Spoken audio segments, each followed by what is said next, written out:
Hello friends, welcome to Bliss academia.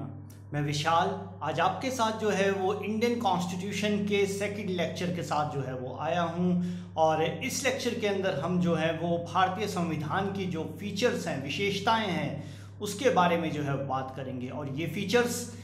इस तरीके की टर्मिनोलॉजी को जो है वो प्रिडिक्ट करती है, जो कि हम लोगों को जो है वो आगे आने वाले एग्ज़ाम्स के अंदर जो है वो एस्से राइटिंग के लिए और जीएस के लिए भी जो है हम लोगों को जो है वो काफ़ी ज़्यादा हेल्प करती है। तो यहाँ पर जो है हम फीचर्स जो है इंडियन कॉन्स्टिट्यूशन के डिस्कस करेंगे और उन फीचर्स के अंदर जो टर्मिनोलॉजीज़ का यूज़ किया गया है उनके बारे में भी जो है वो मैं आपके साथ जो है वो बराबर जो है उनको डिस्कस करूँगा। तो पहले जो फीचर जो है वो इंडियन कॉन्स्टिट्यूशन का, उसकी तरफ हम बढ़ते हैं। तो पहला फीचर जो है वो इंडियन कॉन्स्टिट्यूशन का है कि ये इंडियन कॉन्स्टिट्यूशन जो है वो रिटन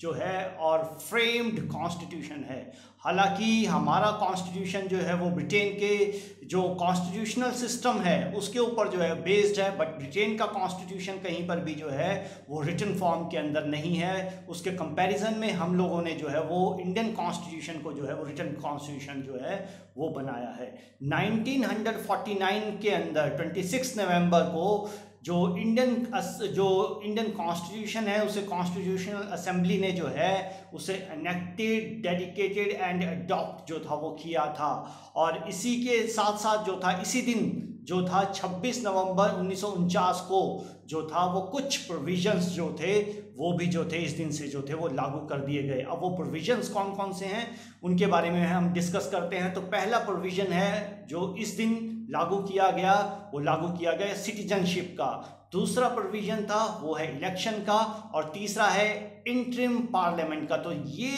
तीन जो हमारे कॉन्स्टिट्यूशन के जो बेसिक जिसको हम बोल सकते हैं प्रोविजंस थे वो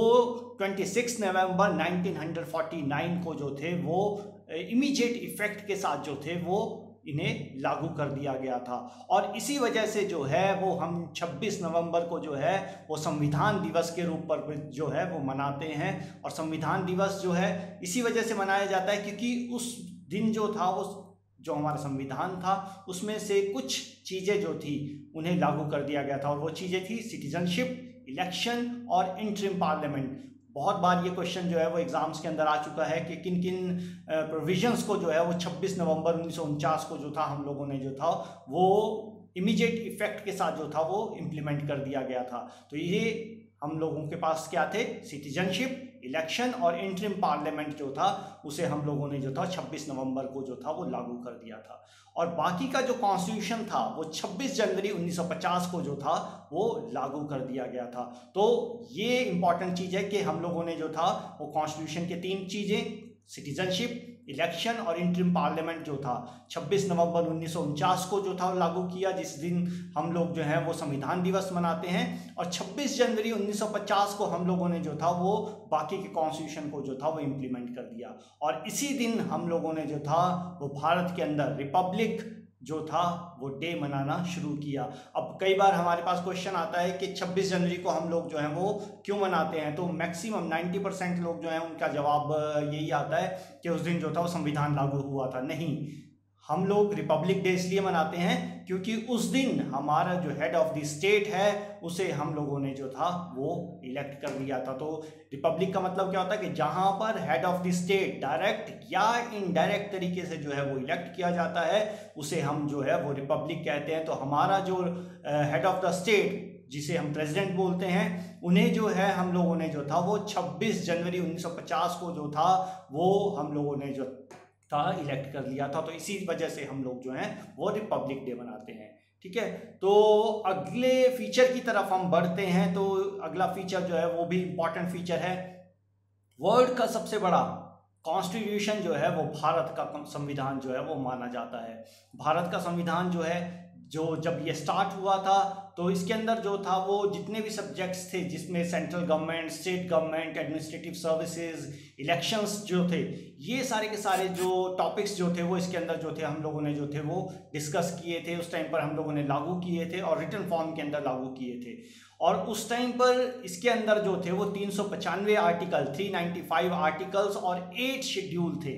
बट धीरे धीरे आज तक जो है इसके अंदर जो है वो 7 दशक से ज़्यादा जो हो चुके हैं, इसके अंदर जो है वो बराबर अमेंडमेंट्स जो थी वो की जाती रही, और जिसकी वजह से जो था वो कॉन्स्टिट्यूशन का साइज जो था वो बड़ा होता गया। अब जब कॉन्स्टिट्यूशन का साइज जब बड़ा हो गया तो अब इसके अंदर एट प्रेजेंटली जो है वो 395 आर्टिकल, बहुत जगहों पर हम लोगों को जो है वो पढ़ने को मिलता है कि 440 प्लस आर्टिकल्स हो चुके हैं, और इसके 25 जो हैं वो पार्ट्स हो चुके हैं। बट जो अगर आप बेर एक्ट को उठाकर देखेंगे तो उसके अंदर आज भी जो है वो 395 आर्टिकल्स हैं। हाँ, इसके अंदर क्या है, क्लॉजेज और सब क्लॉजेज जो हैं वो ऐड किए गए काफ़ी सारे, और उनको ऐड करने के बाद जो है वो 440 प्लस जो है वो यहाँ पर जो है हम देखते हैं कि आर्टिकल्स जो है वो बन गए। बट एक्चुअल में आर्टिकल्स का नंबर जो है वो 395 है, और स्टार्टिंग के अंदर इसके अंदर 8 शेड्यूल थे, और अब इसके अंदर जो है वो 12 शेड्यूल जो हैं वो बन गए हैं। 9 शेड्यूल जो है फर्स्ट कॉन्स्टिट्यूशनल अमेंडमेंट से जो था वो जोड़ दिया गया, जिसके अंदर जो था वो जुडिशियल रिव्यू को लेकर जो था वो बहुत बड़ा चेंज जो था हम लोगों को देखने को मिला। 10वां जो हमारा शेड्यूल है, 10th शेड्यूल है, उसे 52nd कॉन्स्टिट्यूशनल अमेंडमेंट से जो था वो उसे जोड़ा गया, जिसके थ्रू जो था वो एंटी डिफेक्शन लॉ जो था वो इंट्रोड्यूस किया गया। 11th शेड्यूल के अंदर जो था वो पंचायती राज 73वीं अमेंडमेंट से जोड़ा गया, और 74वीं अमेंडमेंट से जो था वो म्युनिसिपल कॉर्पोरेशन जैसा जो था वो एक्ट जो था वो इंडियन कॉन्स्टिट्यूशन के अंदर जो था वो जोड़ दिया गया। At presently 106 constitutional amendment bills जो हैं एक्ट्स जो हैं वो बन चुके हैं, और 125 से ज़्यादा कॉन्स्टिट्यूशनल जो बिल्स हैं वो अभी तक जो है वो पार्लियामेंट के अंदर जो है वो रख दिए गए हैं। और इसी तरह हम देखते हैं कि ये कॉन्स्टिट्यूशन के अंदर जो अमेंडमेंट्स की गई है, उनकी अमेंडमेंट्स की वजह से जो है वो हमारा जो कॉन्स्टिट्यूशन है वो आज की डेट में काफ़ी ज़्यादा लेंथी कॉन्स्टिट्यूशन बन गया है। और इसी के साथ साथ जो है वो 395 आर्टिकल, 12 शेड्यूल और 22 इसके जो हैं वो हम देखते हैं पार्ट्स जो है वो इंडियन कॉन्स्टिट्यूशन के हैं। बट कुछ जगहों पर जो है वहाँ पर भी 25 मिलते हैं लिखे हुए, वो इसलिए क्योंकि उसके अंदर क्या है कि पार्ट्स को जो है वो उसके पार्ट 1, 2 ऐसे कर जो है वो जोड़े गए, तो उन्हें जो है वो 25 काउंट कर लेते हैं। बट एक्चुअल में नंबर्स जो हैं वो 22 ही नंबर है, 22 नंबर्स जो हैं वो पार्ट्स के जो है वो माने जाते हैं। अगले फीचर की तरफ हम बढ़ते हैं, तो अगला फीचर है हमारे पास कि प्रेम्बल ऑफ द कॉन्स्टिट्यूशन। जो प्रेम्बल है हमारा प्रस्तावना जिसे हम बोलते हैं, वो हमारे कॉन्स्टिट्यूशन की जो है वो बेसिक फीचर जो है वो मानी जाती है। जो हमारा प्रेम्बल होता है, वो प्रेम्बल जो है वो हम लोगों को जो है इन्फ्लुएंस करता है, इंस्पायर करता है, एक सोर्स के, कॉन्स्टिट्यूशन के सोर्स की तरह जो है वो काम करता है हमारे पास। और इस प्रेम्बल के अंदर जो है हम लोगों को जो है वो ऑब्जेक्टिव्स और गोल्स जो हैं कॉन्स्टिट्यूशन के, वो देखने को जो है वो मिलते हैं। और इसी के साथ हम देखते हैं कि अगर कहीं पर भी हम लोगों को अगर संविधान की भाषा के बारे में अगर कहीं पर हम लोगों को कोई भी संदेह होता है, तो हम लोग जो है वो प्रेम्बल से जो है उस संदेह को जो है वो दूर कर सकते हैं। और इसे इसलिए दूर कर सकते हैं क्योंकि प्रेम्बल वो एक ऐसा डॉक्यूमेंट है जिसके अंदर जो है वो पूरे के पूरे कॉन्स्टिट्यूशन के जो है वो ऑब्जेक्टिव और गोल्स जो हैं वो दिए जाते हैं। नेक्स्ट लेक्चर हमारा प्रेम्बल के ऊपर होगा, जिसके अंदर हम जो डिफरेंट टर्मिनोलॉजी प्रेम्बल के अंदर दी गई है उसे डिस्कस करेंगे, तो इसे हम डिटेल में वहीं पर डिस्कस करेंगे। बट इसके साथ एक और चीज़ थी कि जो प्रेम्बल है इसे 1935 के एक्ट के अंदर हम देखते हैं कि नहीं था, जबकि इंडियन कॉन्स्टिट्यूशन के अंदर जो था वो प्रेम्बल को जो था वो शामिल कर लिया गया। स्टार्टिंग के अंदर जब कॉन्स्टिट्यूशन बनाया तो उस टाइम पर जो था प्रेम्बल का प्रावधान जो था कॉन्स्टिट्यूशन में नहीं था, बट जैसे ही इसे इम्प्लीमेंट करने की बात आई संविधान को, तो इसके अंदर जो था प्रेम्बल जो था वो भी जो था वो ऐड कर कॉन्स्टिट्यूशन को जो था वो लागू किया गया। बट इसके बाद एक डिस्कशन होने लगा, कंट्रोवर्सीज आई कि जो प्रेम्बल है उसके अंदर अमेंडमेंट्स की जा सकती है या नहीं की जा सकती है। तो इसी से रिलेटेड जो है वो एक केस है, वो है Kesavananda Bharati versus state of Kerala 1973 का, जिसके अंदर बोला गया कि कॉन्स्टिट्यूशन के अंदर जो है हम लोग जो है वो चेंज कर सकते हैं, बट बेसिक स्ट्रक्चर जो है वो प्रेम्बल का जो है वो प्रेम्बल के अंदर अगर हम चेंज कर रहे हैं तो उसके बेसिक स्ट्रक्चर के साथ किसी तरह की छेड़खानी जो है वो नहीं की जा सकती है। और हम लोगों ने क्या किया कि इसके बाद जो था हम लोगों ने क्या किया, 42nd कॉन्स्टिट्यूशनल अमेंडमेंट के अंदर जो कि 1976 के अंदर की गई थी, 3 वर्ड्स जो थे उन्हें जो था वो प्रेम्बल के अंदर, प्रस्तावना के अंदर जो था वो हम लोगों ने ऐड कर दिया। अब वो कौन से वर्ड थे ये आते हैं, हमें काफ़ी बार एग्जाम के अंदर आ चुके हैं ये, कि कौन से अमेंडमेंट से जो था ये 3 वर्ड्स जो थे, या फिर हमारे प्रस्तावना जो है प्रेम्बल जो है उसमें क्या चीज़ें ऐड की गई है और कौन सी अमेंडमेंट से ऐड की गई है। तो 42nd कॉन्स्टिट्यूशनल अमेंडमेंट से इसके अंदर 3 चीज़ें जोड़ी गई, वो था सोशलिस्ट, सेकुलर और इंटीग्रिटी। ये तीनों टर्मिनोलॉजी जो है वो आगे आने वाली फीचर्स के अंदर जो है इनके बारे में डिस्कस करते हैं कि इनके मीनिंग क्या होते हैं। तो ये मीनिंग जो है वो बहुत ज़्यादा इंपॉर्टेंट है, क्योंकि सोशलिस्ट वर्ड जो है वो आपको एस्से राइटिंग के अंदर, सेकुलर वर्ड एस्से राइटिंग के अंदर, इंटीग्रिटी वर्ड एस्से राइटिंग के अंदर जो है वो बहुत ज़्यादा इंपॉर्टेंट। अगर आप पॉलिटिकल या फिर सोशल इश्यूज़ के ऊपर जो है अगर आप एस्से लिख रहे हैं तो ये तीनों टर्मिनोलॉजी की आपको डेफिनेशन जो है वो क्लियर कट जो है वो पता होनी चाहिए, अदरवाइज जो है वो आप इसको जो है वो अच्छे से जो है वो डिफाइन नहीं कर पाएंगे। ठीक है, तो अगले फीचर की तरफ हम बढ़ते हैं, और अगला फीचर भी जो है वो काफ़ी ज़्यादा इंपॉर्टेंट है कि इंडियन कॉन्स्टिट्यूशन जो है वो बहुत सारे कॉन्स्टिट्यूशन का जो है समावेशन है, कि बहुत सारे कॉन्स्टिट्यूशन के साथ जो है वो हमने इंडियन कॉन्स्टिट्यूशन को जो है वो फ्रेम किया है। क्लियर कट अगर हम देखते हैं, लास्ट लेक्चर में भी मैंने आपसे बताया था कि 1935 के एक्ट का डायरेक्टली इम्पैक्ट हम देखते हैं कि हमारे कॉन्स्टिट्यूशन पर है। 70% ऑलमोस्ट कॉन्स्टिट्यूशन हमारा रेप्लिका है 1935 के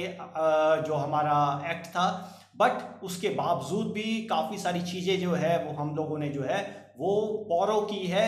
डिफरेंट कॉन्स्टिट्यूशन से। तो वो क्या क्या चीज़ें हैं, तो इसमें से पहली चीज़ आती है कि पार्लियामेंट्री सिस्टम जो है वो हम लोगों ने जो है वो यूनाइटेड किंगडम से जो है वो बोरो किया है, वहाँ से हमने जो है वो पार्लियामेंट्री सिस्टम जो है वो लिया है। अब ये सीधी था कि हमारे पास यहाँ पर ब्रिटिश जो गवर्नमेंट थी उसका रूल था, तो वहाँ का पॉलिटिकल सिस्टम हम लोगों ने अडॉप्ट करना था, क्योंकि यहाँ पर प्रॉब्लम हमारे पास क्या थी कि उस टाइम पर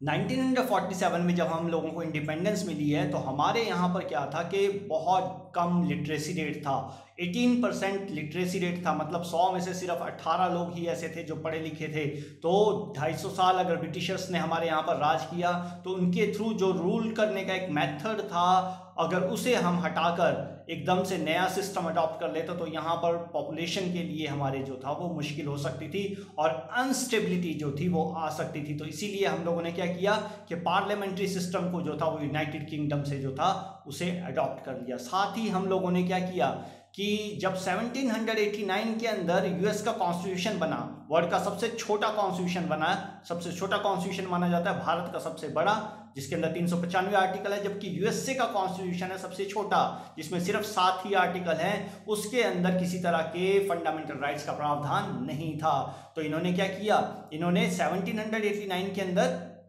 स्टार्टिंग के अंदर 12 अमेंडमेंट्स किया और वहाँ पर हर एक अमेंडमेंट से जो था वो एक एक जो फंडामेंटल राइट था उसे जोड़ लिया। और इसकी इंपॉर्टेंस इतनी ज़्यादा थी कि इंडियन कॉन्स्टिट्यूशन के अंदर भी जो था हम लोगों ने फंडामेंटल राइट्स को जो था वो जोड़ा, और फंडामेंटल राइट्स का कंसेप्ट जो है वो हम लोगों ने जो था वो यूएसए से जो है वो लिया हुआ है। साथ ही हम लोगों ने जो है organisation and powers of the supreme court, वो भी सिस्टम जो है हम लोगों ने जो है वो यूएसए से जो है वो बोरो किया है। वहीं पर वाइस प्रेसिडेंट जैसा सिस्टम यूएसए से हम लोगों ने जो है वो लिया है, जबकि फेडरल सिस्टम जो है हमने कनाडा से और 1935 के एक्ट से जो है वो हम लोगों ने जो है उसे बोरो किया है, लिया है। साथ ही आयरलैंड से जो है वो हम लोगों ने जो है वो डायरेक्टिव प्रिंसिपल्स, ये बहुत बार क्वेश्चन आता है कि डायरेक्टिव प्रिंसिपल्स हमने कहाँ से लिए हैं, तो इसे हम लोगों ने जो है वो आयरलैंड से जो है वो बोरो किया है। जबकि इमरजेंसी प्रोविजंस जो हैं, जो कि आर्टिकल 352, 356, 360 के अंदर इमरजेंसी प्रोविजंस जो हैं वो हमारे जो है वो हम लोगों ने जो है वो जर्मनी से और 1935 के एक्ट से जो है वो लिए हुए हैं। जबकि फंडामेंटल ड्यूटीज जो कि आर्टिकल 51A के अंदर हम लोगों ने जो है वो रखी हुई है, उसे हमने जो है वो फॉर्मर सोवियत यूनियन जिसे यूएसएसआर जो था वो बोला जाता था 1990 से पहले, तो वहां से हम लोगों ने जो है वो फंडामेंटल ड्यूटीज को जो है अपने कॉन्स्टिट्यूशन के अंदर शामिल किया है। साथ ही हम लोगों ने जो है procedure of parliament and legislature और पार्लियामेंट्री प्रिविलेज, ये दोनों की दोनों चीज़ें जो है पार्लियामेंट से रिलेटेड जो चीज़ें हैं वो हम लोगों ने सारी की सारी जो है वो कहाँ से ली है, वो ली है हमने यूनाइटेड किंगडम से। क्यों? क्योंकि हमारे ऊपर जो था उनका डायरेक्टली जो था एक हम बोल सकते हैं कि इन्फ्लुएंस हम लोगों के ऊपर था। प्लस रिपब्लिक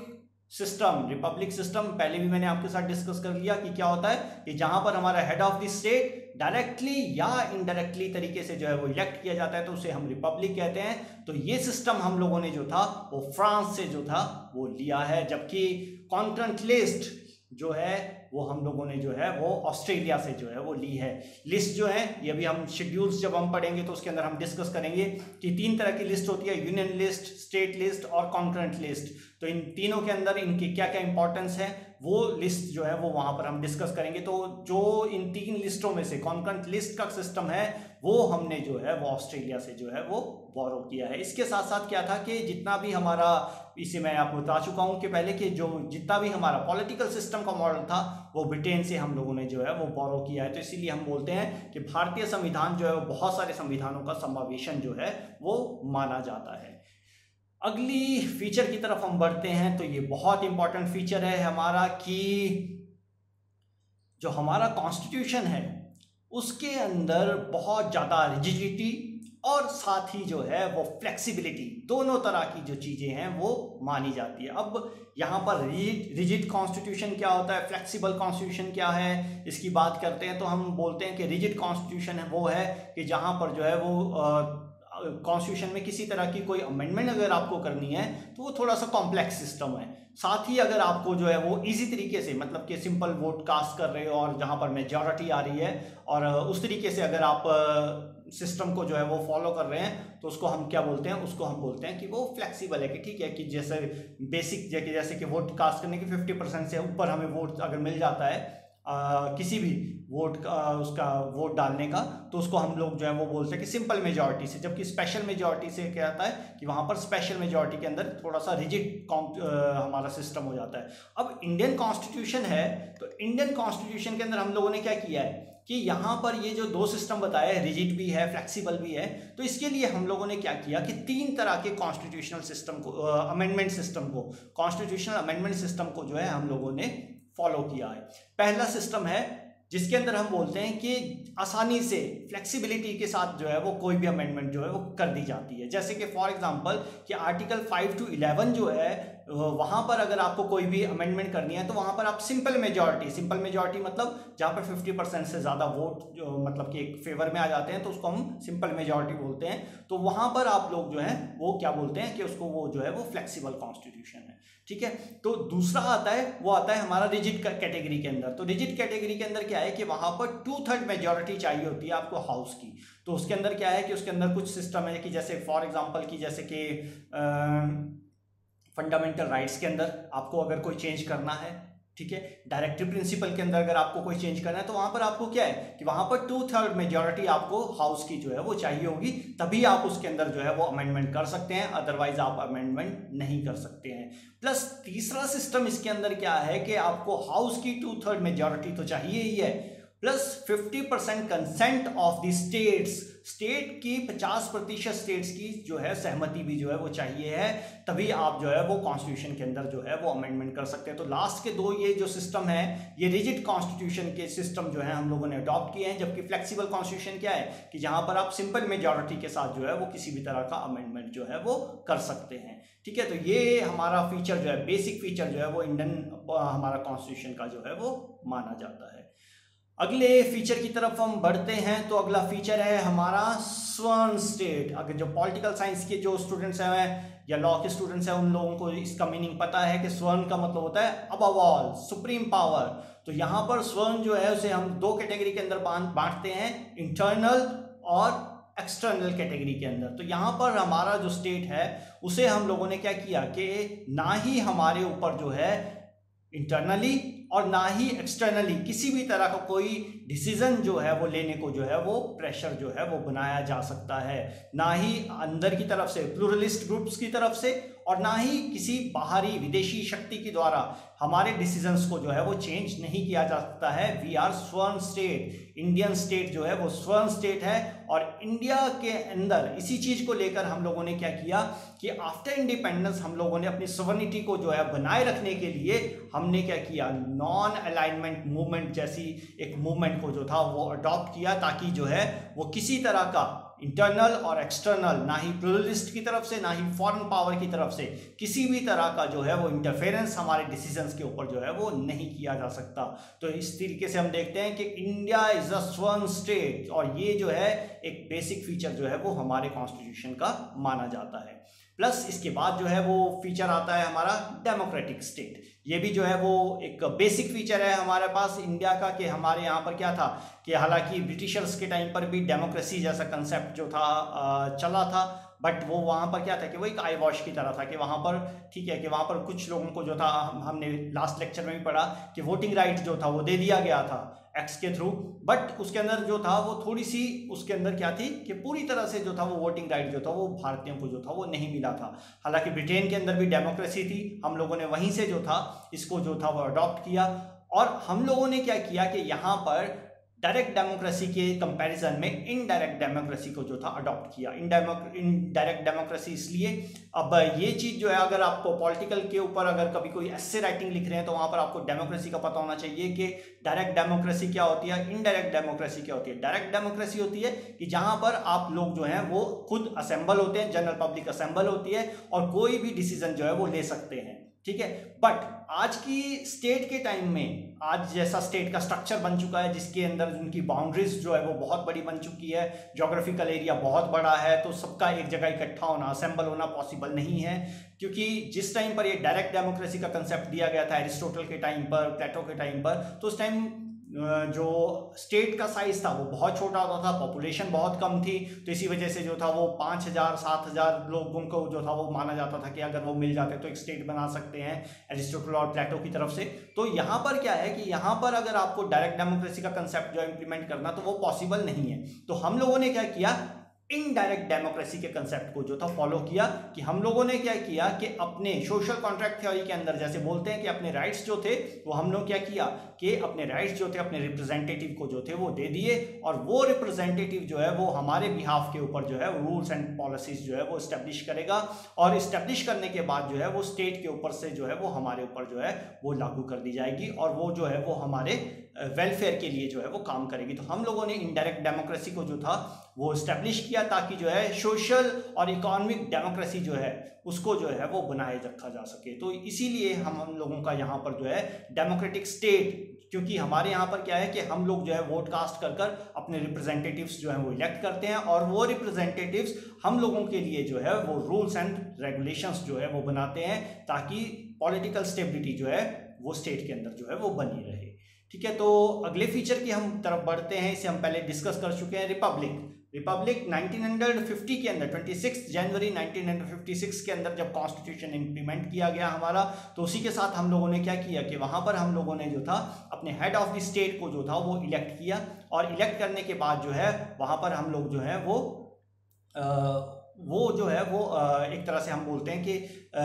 वो हमारे ऊपर जो है वो as a state head of the state जो है वो एक तरह से रूल जो है वो करेगा। और यहाँ पर प्रेसिडेंट बनने के लिए किसी तरह की कास्ट, सेक्स या रिलीजन, इस चीज़ को जो है वो डिस्क्रिमिनेशन जो है वो किसी के साथ जो है वो नहीं किया जाएगा। और जो प्रेसिडेंट जो है हमारे यहाँ पर जो है उसे रिपब्लिक का दर्जा जो है वो हमारे यहाँ पर जो है वो इंडिया के अंदर दिया गया है, और ये एक बेसिक फीचर जो है वो इंडियन कॉन्स्टिट्यूशन का माना जाता है।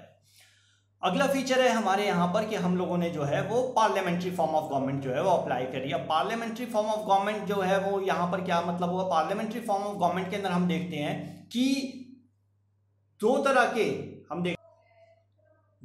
तरह की जो है यहाँ पर हम देखते हैं कि गवर्नमेंट का सिस्टम जो है हमारे यहाँ पर चलता है। वो कैसे कि जैसे कि एक है नॉमिनल हेड और दूसरा है हमारा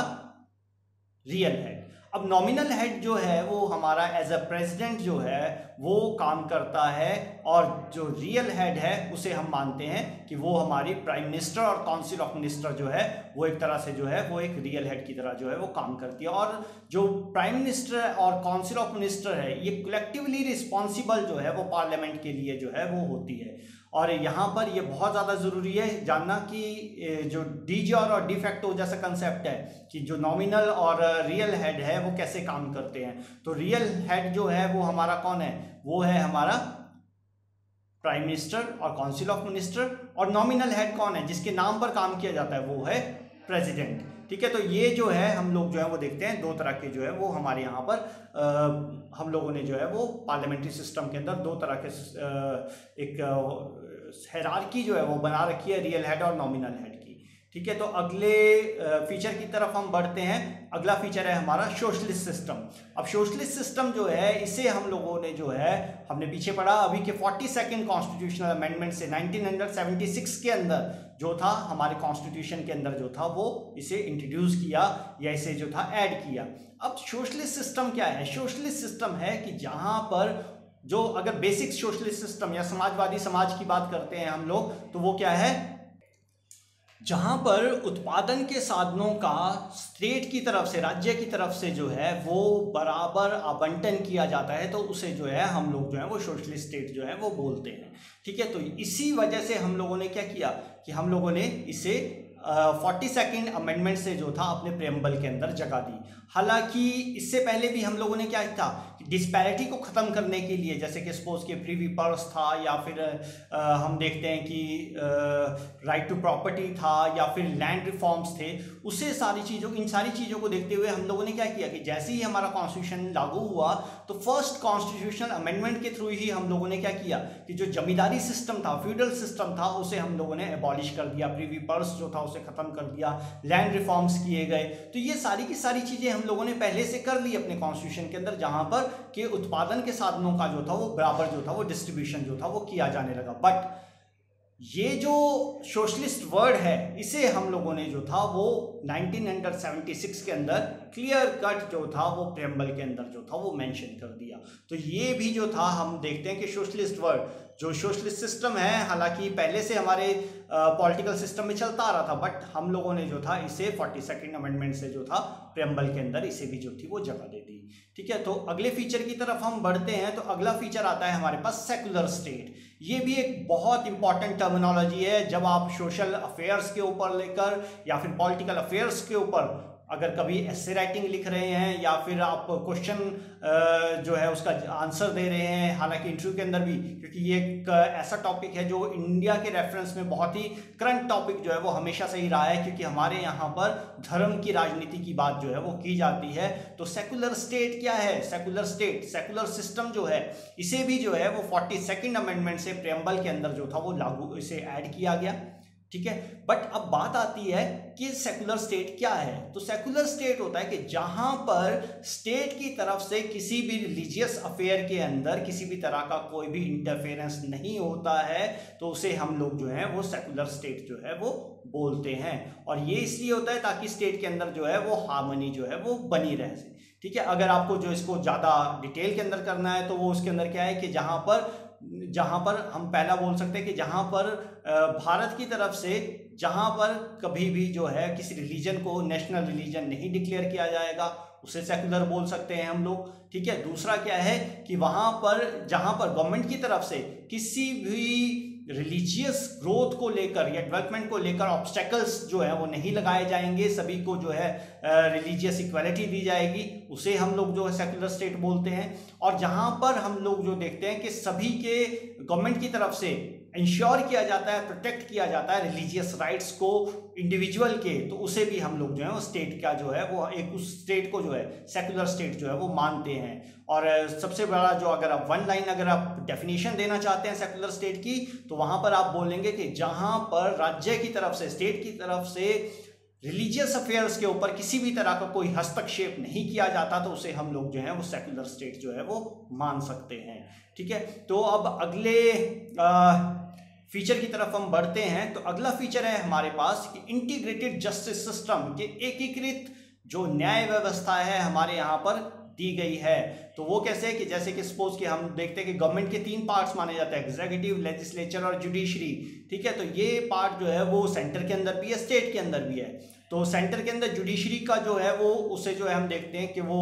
जो जुडिशरी है वो हमारा सुप्रीम कोर्ट जो है उसके अंदर जो है वो सबसे ऊपर जो है वो बैठा हुआ है। बट राज्य के अंदर क्या है कि राज्य के अंदर भी जो है वो एग्जीक्यूटिव भी है, लेजिस्लेचर भी है और यहाँ पर भी जुडिशरी है। अब जुडिशरी यहाँ पर राज्य के अंदर क्या है कि राज्य के अंदर यहाँ पर हाई कोर्ट्स जो हैं उन्हें जो है वो एज ए जुडिशरी देखते हैं। तो हम कई बार देखते हैं कि ये गवर्नमेंट का पार्ट होगा, बट हम यहाँ पर जब बात करेंगे कि हाई कोर्ट की, तो हाई कोर्ट जो है वो राज्य के अंदर जो है एक तरह से हम देखते हैं कि वो राज्य के अंदर जो है वो एक थर्ड ऑर्गन की तरह स्टेट गवर्नमेंट के जो है वो काम नहीं करता है। जो हाई कोर्ट है वो सबऑर्डिनेट कोर्ट जो है वो सुप्रीम कोर्ट का जो है वो माना जाता है। अब क्यों? क्योंकि जो हाई कोर्ट है वो जितने भी अपने डिसीजंस होते हैं, तो वहाँ पर अगर उसे डिसीजंस लेने होते हैं तो वहाँ पर वो लोग जो हैं वो क्या करते हैं, सुप्रीम कोर्ट के द्वारा जितने भी केसेस के अंदर डिसीजंस जो हैं वो दिए गए हैं, रूल्स रेगुलेशंस जो है वो बनाए गए हैं, वो सारे के सारे फॉलो करता है। प्लस हाई कोर्ट के अंदर जितनी भी अपॉइंटमेंट्स, जैसे जजेस की अपॉइंटमेंट्स की जाती है, वो भी सेंटर की तरफ से ही जो है वो की जाती है। तो इस वजह से हम लोग जो है वो देखते हैं कि एकीकृत व्यवस्था है। ऐसा नहीं है कि राज्य का हाई कोर्ट जो है वो राज्य का ही माना जाएगा और उसके ऊपर जो है वो सेंटर का कोई कंट्रोल नहीं है। वहां पर क्या है कि वहां पर अपॉइंटमेंट्स भी उन्हीं की थ्रू की जा रही है, और सुप्रीम कोर्ट के सबऑर्डिनेट कोर्ट की तौर पर जो है हम लोग देखते हैं कि हाई कोर्ट जो है वो माना जाता है। तो इस तरीके से हम देखते हैं कि एकीकृत न्याय व्यवस्था, इंटीग्रेटेड जुडिशियल सिस्टम जो है, जस्टिस सिस्टम जो है, वो भारतीय संविधान की एक विशेषता के तौर पर माना जाता है। ठीक है, तो अगला फीचर आता है हमारे पास कि हमारे यहाँ पर हम लोगों ने जो है एडल्ट एंड पब्लिक सर्विस की, मतलब कि हम लोगों ने यहाँ पर क्या किया है कि यहाँ पर हम लोगों ने क्या किया है कि कॉन्स्टिट्यूशन के अंदर हम लोगों ने जो है वो सभी को जो है वोटिंग का राइट जो है वो दे रखा है, कुछ चीज़ों को छोड़कर, कि जैसे बैंकरप्सी है, क्रिमिनल्स हैं, इन लोगों को जो है उसके ऊपर थोड़ा सा जो है, या फिर जो उन्हें जो है, या फिर एक स्पेसिफिक एज है जिसकी वजह से जो है वो डिस्क्वालीफाई कर सकते हैं हम लोग, बट सभी को जो है उसके बाद जो है वो वोटिंग राइट जो है वो इंडियन कॉन्स्टिट्यूशन के अंदर दिया गया है। स्टार्टिंग के अंदर जो ये वोटिंग राइट जो था वो दिया जाता था 21 साल तक का, बट 61st कॉन्स्टिट्यूशनल अमेंडमेंट हुई तो इसे 61st कॉन्स्टिट्यूशनल अमेंडमेंट के अंदर हम लोगों ने क्या किया कि जो वोटिंग राइट था वो 18 साल की उम्र तक के लोगों को जो था वो दे दिया गया, कि मतलब आज की डेट में 18 साल का कोई भी आदमी जो है आफ्टर 61st कॉन्स्टिट्यूशनल अमेंडमेंट वो वोट कास्ट जो है वो कर सकता है। तो ये एक भारतीय संविधान की बहुत महत्वपूर्ण जो है वो विशेषता, फीचर जो है वो मानी जाती है। लास्ट फीचर की तरफ हम बढ़ते हैं, तो ये बहुत इंपॉर्टेंट फीचर है हमारे पास कि यहाँ पर हमारा जो कॉन्स्टिट्यूशन है वो ना ही यूनिटरी सिस्टम है और ना ही फेडरल सिस्टम है। ये दोनों टर्मिनोलॉजी है, फेडरल सिस्टम क्या होता है, यूनिटरी सिस्टम क्या होता है, इसे अलग लेक्चर के अंदर हम डिस्कस करेंगे। बट हम लोगों ने क्या किया कि मिक्सचर ऑफ पार्लियामेंट्री और presidential system, mixture of federal and unitary system को जो है हम लोगों ने हमारे यहाँ पर स्टैब्लिश किया। अब उसमें से हम लोग क्यों किया, क्योंकि हमारे यहाँ पर क्या था कि हम लोगों के यहाँ पर एक तरह का रूल जो था वो नहीं चलता था। यहाँ पर कुछ जगहों पर प्रीवियस पर्स के थ्रू जो था हम देखते कि हमारे यहाँ पर प्रोविंसेस भी थी, ठीक है, तो कुछ जगह पर हम देखते हैं कि ब्रिटिश गवर्नमेंट के अंडर में थे, ठीक है, कुछ जगह पर था फ्रेंच थे, कुछ जगह पर डचीज थे, तो हर एक जगह का जो था वो एक पॉलिटिकल सिस्टम जो था वो अलग अलग तरह का जो था वो चलता था। तो इसी वजह से हमने क्या किया कि यहाँ पर हम लोगों ने कुछ फीचर्स जो है फेडरल और कुछ सिस्टम जो है वो यूनिटरी सिस्टम के जो है वो अडॉप्ट कर लिए। अब यहाँ पर वो कौन कौन सी चीज़ें हैं जो हम लोगों ने जो है वो यूनिटरी सिस्टम के अडॉप्ट किए, तो वो क्या है, वो हमने सिंगल सिटीजनशिप, एक ही जो है वो नागरिकता जो है सभी को जो है वो दे रखी है, राज्य और केंद्र के लिए एक ही कॉन्स्टिट्यूशन का प्रावधान हम लोगों ने जो है वो किया हुआ है, ठीक है। तो और तीसरी चीज आती है कि हम लोगों ने क्या किया है कि right of the central government to legislature on subject of the state list despite the division of powers, कि हम लोगों ने क्या किया कि यहाँ पर राज्य को भी जो था वो कुछ पावर्स जो थी वो राज्य की सरकार को दे दी, कुछ पावर्स सेंटर की सरकार को दी, और कुछ विषय ऐसे रखे हमने जिसके ऊपर जो था वो दोनों के दोनों जो थे वो म्यूचुअली जो थे वो डिस्कस कर सकते थे। तो यहाँ पर हम लोगों ने क्या किया कि यहाँ पर हमने क्या किया कि यूनियन लिस्ट पे सिर्फ यूनियन, स्टेट लिस्ट के ऊपर सिर्फ स्टेट, कॉन्करेंट लिस्ट के ऊपर स्टेट भी और यूनियन दोनों के दोनों जो है वो लॉ बना सकते हैं। बट अगर कॉन्करेंट लिस्ट के अंदर किसी भी सब्जेक्ट के ऊपर कोई डिस्प्यूट हो जाता है बिटवीन सेंटर एंड स्टेट, तो हम क्या करेंगे कि वहां पर हमने यूनिटरी पावर, मतलब कि एक पावर जो है वो हमने किसको दे दी, वो दे दी हमने सेंटर को। एज कंपेयर टू कनाडा जहां से हम लोगों ने जो है फेडरल सिस्टम को अडॉप्ट किया है, हम लोगों ने क्या किया कि हम लोगों ने सारी की सारी पावर कॉन्करेंट लिस्ट के अंदर अगर डिस्प्यूट होता है पावर दे दी किसको, वो हमने दी सेंटर को। बट कनाडा के अंदर क्या है, ये पावर जो है वहां पर राज्यों को दी गई है कि अगर सेंटर और स्टेट लिस्ट के अंदर किसी भी तरह का कोई डिस्प्यूट हो तो ये डिस्प्यूट जो है वो रिजॉल्व जो है वो राज्य जो है वो अपने अपने तरीके से जो है वो करेंगे। तो वहां पर वो सिस्टम क्या है, फेडरल सिस्टम है कि वहां पर डिस्ट्रीब्यूट कर दिया गया है पावर को। जबकि हमारे यहाँ पर क्या किया है, पावर को हम लोगों ने क्या किया है, कॉन्करेंट लिस्ट में अगर कोई डिस्प्यूट होता है तो सारी की सारी पावर जो है वो सेंट्रलाइज कर दी है सेंटर के हाथ में। ठीक है, तो उसके बाद जो है इमरजेंसी प्रोविजंस जो कि जैसे आर्टिकल 352, 56 और 360 के अंदर जो है वो दिए गए हैं, वो हमने किसके हाथ में रखे हैं, वो सेंटर के हाथ में ही जो है वो रखे हैं। जबकि किसी भी राज्य की बाउंड्री या नई स्टेट बनानी है हमने तो उसका डिसीजन भी जो है वो सेंट्रल गवर्नमेंट के पास है। इंटीग्रेटेड जस्टिस सिस्टम, ये भी एक जो है हम देखते हैं कि हम लोगों ने यूनिटरी सिस्टम का एक फीचर जो है वो अडॉप्ट किया हुआ है। ठीक है, अगली चीज है वो है हमारे पास ऑल इंडिया सिविल सर्विसेज हो गया। गवर्नर्स की अपॉइंटमेंट सेंटर के थ्रू की जाती है। वन इलेक्शन कमीशन जो है वो भी हमने पूरे ऑल ओवर इंडिया के लिए जो है वो बनाया हुआ है। उसके बाद जो है अगर रेजोल्यूशन ऑफ डिफरेंसेस, अगर राज्य और केंद्र के बीच में अगर किसी तरह का रेजोल्यूशन, मतलब कि अगर कोई डिस्प्यूट हो जाता है, डिफरेंसेस आ जाते हैं, तो उन्हें भी जो है वो भी हम लोगों ने जो है वो वहाँ पर प्रेफरेंस जो है वो वहाँ पर केंद्र को दे रखी है। वहाँ पर वहीं पर हम लोगों ने क्या किया है कि राज्यसभा जो है वहाँ पर हम लोगों ने इक्वल रिप्रेजेंटेशन जो है वो नहीं दिया है। अकॉर्डिंग टू पॉपुलेशन हम लोगों ने क्या किया है, वहाँ पर जो है वो जो है एक तरह से जो है वो सिस्टम जो है वो वहाँ पर क्या किया कि हम लोगों ने जो है वो पावर जो है वो किसको दे रखी है, वहाँ पर वो अकॉर्डिंग टू पॉपुलेशन राज्यसभा के अंदर हम लोगों ने पावर क्या किया है कि वहाँ पर कि जैसी जैसी पॉपुलेशन है उसी के अकॉर्डिंग, उसके प्रोपोर्शन के अंदर हम लोग जो है वो वहाँ पर एक तरह से जो है वो सीट्स का आवंटन जो है हमने किया हुआ है। ठीक है, तो वहाँ पर क्या है, अगला फीचर आता है हमारे पास जो हमारा यूनिटरी सिस्टम है, तो उसके अंदर क्या है कि सुपरवाइजिंग कॉन्स्टिट्यूशन जो है वो सुपरवाइज करता है। Development planned bye planning commission भी जो है सेंटर के हाथ में है। नेशनल डेवलपमेंट काउंसिल, ये भी साथ में dependency of state on the centre for finance assistance and grants. तो यहाँ पर क्या है कि जो राज्य हैं वो सेंटर के ऊपर जो है अपनी जो फाइनेंशियल असिस्टेंस है या ग्रांट है उनके लिए जो है वो निर्भर रहते हैं। और रेजिडुअल पावर्स जो है वो भी जो है उसकी ज्यूरिसडिक्शन जो है वो सेंटर के हाथ में जो है वो दी गई है। अब कुछ चीज़ें जो हैं वो फेडरल सिस्टम की वो क्या है जो हमने जो है वो मानी है कि एक तरह से जो है हम बोल सकते हैं कि हम लोगों ने अडॉप्ट की है। तो वो क्या है, वो है पहली चीज़ है सुप्रीमेसी ऑफ कॉन्स्टिट्यूशन को हम लोगों ने सबसे ऊपर जो है वो रखा हुआ है। तो कॉन्स्टिट्यूशन के अंदर किसी भी तरह का कोई भी हस्तक्षेप जो है वो बेवजह जो है वो नहीं किया जाएगा। वहाँ पर जो है उसके लिए हम लोगों ने उसके अंदर अमेंडमेंट करने के लिए स्पेशल जो है अमेंडमेंट के प्रोसीजर, जो 3 प्रोसीजर हमने अभी पीछे डिस्कस किए वो रखे हुए हैं। वहाँ पर सुप्रीमेसी जो है कॉन्स्टिट्यूशन को दी गई है, किसी तरह की कोई छेड़खानी जो है वो। दूसरी चीज आती है वो आती है डिवीजन ऑफ पावर क्या है, division of power between centre and state और सेंटर के बीच में हम लोगों ने प्रॉपर डिवीजन जो है पावर्स का किया है। यूनियन लिस्ट के अंदर यूनियन, स्टेट लिस्ट के अंदर स्टेट और कॉन्करेंट लिस्ट के ऊपर दोनों के दोनों जो है वो अपना अपना जो है वो लॉ जो है वो बना सकते हैं। तो ये एक फेडरल सिस्टम के अंदर जो है वो हम देखते हैं ये